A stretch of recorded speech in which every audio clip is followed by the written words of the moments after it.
Hello అండి. First time మన videos ఎవరైనా చూస్తే ప్లీజ్ సబ్స్క్రైబ్ చేసుకోండి. ఏంటి వీడియో చూడగానే వాచ్లు కనిపిస్తున్నాయి అనుకుంటున్నారా? ఈరోజు అయితే అన్నయ్య వచ్చాడండి మా దగ్గరికి.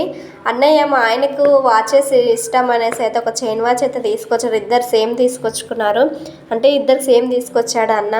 ఇక అన్నయ్య తీసుకొచ్చిన వాచ్ స్వయంగా వాళ్ళ బావగారి చేతికి అన్నయ్యనే పెడుతున్నాడు. మా ఆయన చాలా అంటే చాలా ఇష్టం వాచ్లు. అన్నీ ఏ వస్తువు కన్నా ఈ వస్తువు అంటే చాలా ఇష్టం. అందుకే 1000 వాల్ బల్బులాగా అయితే మా హస్బెండ్ ఫేస్ అయితే వెలిగిపోతుంది. ఇంకా మా శ్రీధర్ బాబు మాత్రం బాబు డాడీ నాకేది డాడీ వాచ్ అంటే ఇంకా ఆయన చేతికున్నది తీసి అయితే వాడి చేతికి పెడుతున్నాడు.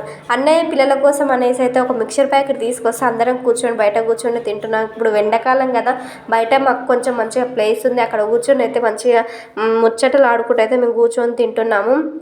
మా పాపకి ఎవరు తీసుకుంటే ఇష్టం ఉండదు, అందుకే మొత్తం పడేస్తూ ఉంది. తనకి ఇష్టం ఉన్న మాత్రం పెడుతుంది. తనకి ఇష్టం లేకపోతే మొత్తం పడేసి ఇంకా ఎక్కువ దాన్ని ఖరాబ్ చేయడం అంటే ఇష్టం తనకి.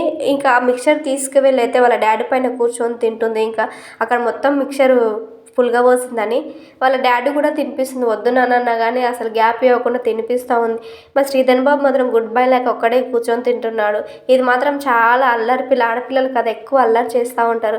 ఇక అన్నయ్య వచ్చింది కదా ఏదన్నా ఒక స్పెషల్ చేసుకుందాం అంటే అన్నయ్య వస్తే మా కోసానికి ఎందుకులే మా చెల్లెల్ని మా బావని ఇబ్బంది పెట్టడం అనేసి అయితే అన్నయ్య వచ్చేటప్పుడే మా కోసానికి అయితే ఒక కేజీ మటన్ అయితే తీసుకొని వచ్చాడు. అందుకు నేను కర్రీ చేస్తుంటే వాళ్ళు బయట కూర్చొని అయితే మాట్లాడుకుంటున్నారు. ఎలా ఉంది మా చెల్లెలు నిన్ను ఎలా టార్చర్ పెడుతుంది ఏందని అయితే ఇద్దరు మాట్లాడుకుంటూ నవ్వుకుంటున్నారు.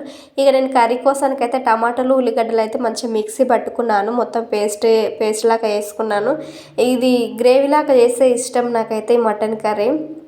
ఇక స్టవ్ వెలిగించి కుక్కర్ పెట్టాను. మంచిగా ఒక 3-4 స్పూన్ల నూనె అయితే వేసుకొని అందులో నూనె వేడైన తర్వాత అయితే ఈ పేస్ట్ అందులో వేసుకొని అయితే మంచిగా ఒక గోల్డ్ కలర్లోకి వచ్చే వరకు అయితే మంచిగా ఫ్రై చేసుకుని అందులో కాస్తంత పసుపు వేసుకొని అది కొంచెం ఫ్రై అయిన తర్వాత మటన్ ముక్కలు అయితే వేసుకొని మంచిగా ఫ్రై చేసుకున్నాను.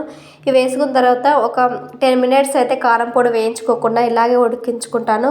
10 మినిట్స్ అయిన తర్వాత కారం పొడి కూడా వేసుకొని మంచిగా కలుపుకుంటాను. కారం పొడి వేసుకున్న ఒక 10-20 నిమిషాలు అట్లే నేను వాటర్ పోసి ఉడికించుకుంటాను. ఎందుకంటే వెంటనే కుక్కర్ మూత పెట్టామనుకోండి అది అసలు సరిగా కుక్ అవ్వదు కారం పొడి. అందుకోసానికే 10 మినిట్స్ ఉడికించుకున్న తర్వాత కుక్కర్ మూత పెట్టుకొని ఒక 3 విజిల్స్ వచ్చే వరకు అయితే పెట్టుకుంటాను. 3 విజిల్స్కు పర్ఫెక్ట్గా అయితే ముక్క ఉడికిపోతుందండి. 3 విజిల్స్ తర్వాత ఇంకా కుక్కర్ మూత తీసి అయితే మంచిగా నేను మసాలాలు ఇంకా కొత్తిమీర పుదీనా వేసుకొని పెట్టుకున్నాను పక్కన. ఇంకా మా పిల్లలు అయితే బయట మొత్తం మిక్చర్ బొస్సర్ అయితే మా ఆయన నేను పని చేస్తున్నాను ఆయన ఊడుస్తున్నారు.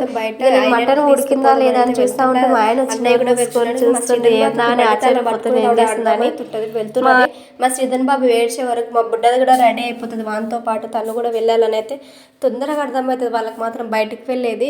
ఇక వాళ్ళు ఏడుస్తున్నారు అయితే చాక్లెట్స్ కుర్కురే ఇప్పించిపోతే వాళ్ళకన్నా ముందు అయితే నేనే తింటాను చాక్లెట్స్. కానీ మా ఆయన తొందరగా గుర్తుపడతాడు. పిల్లలు ఏడిస్తే ఇవి మాత్రం ఫస్ట్ నువ్వే తిను వాళ్ళకి ఇవ్వకుండా అని అయితే నా మీద చాలా కామెంట్స్ వేసి నవ్వుతాడు. ఇక నేను వాళ్ళు వచ్చే వరకు అయితే చపాతీలు కూడా చేసి పెట్టాను. మా హస్బెండ్ మాత్రం నేను కర్రీస్ ఎలా చేసినా నేను చేసిన కర్రీస్లో బాగా తృప్తిపరుస్తారు. చాలా బాగున్నాయని ఈరోజు కూడా చాలా నచ్చింది. మా అన్నయ్య కూడా బాగుంది చాలా ఇట్లా కర్రీ చేస్తాయని మంచిగా తింటున్నారు వాళ్ళు. మా పాప మా శ్రీధర్ బాబు అయితే తిన్నా అంటే వాడికి సపరేట్గా ప్లేట్లో వేస్తే తింటాడు. కానీ ఆ రోజు ఎందుకో తినలేదు. వాడు ఎక్కువ చాక్లెట్స్ కుర్కురేలు తిని. కానీ ఎప్పుడైతే ఎక్కువ పెట్టలేని కుర్కురేలు ఎప్పుడైతే సతాయించినప్పుడు మాత్రం వాళ్ళ డాడీ ఎక్కువ బయటికి వెళ్తుంటే సతాయిస్తుంటే అప్పుడు వేస్తాను. ఇక తిన్న తర్వాత మా పాప బెడ్షీట్ తీసుకురాకున్నానా అంటే పొయ్యి మంచిగా తీసుకొని వస్తుంది. మా అన్న చాలా ఆశ్చర్యపడుతుంది. బుడ్డది పని చెప్తే మంచిగా వింటుంది చెల్ల, అసలు ఒక బెడ్షీట్ ఏమంటే మొత్తం తీసుకొనే వస్తుంది అది వినకుండా. మీ పిల్లగాడు ఉన్నాడు అస్సలు పని చెప్తే వినడు చేయడు అని అసలు మా బుడ్డదాన్ని పని చేస్తుంది చాలా ఆశ్చర్యపోతున్నాడు. ఇక నేను కూడా తిని కాసేపు కూర్చొని రిలాక్స్ అయ్యి.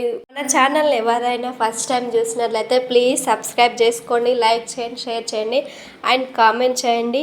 Thank you for watching my video.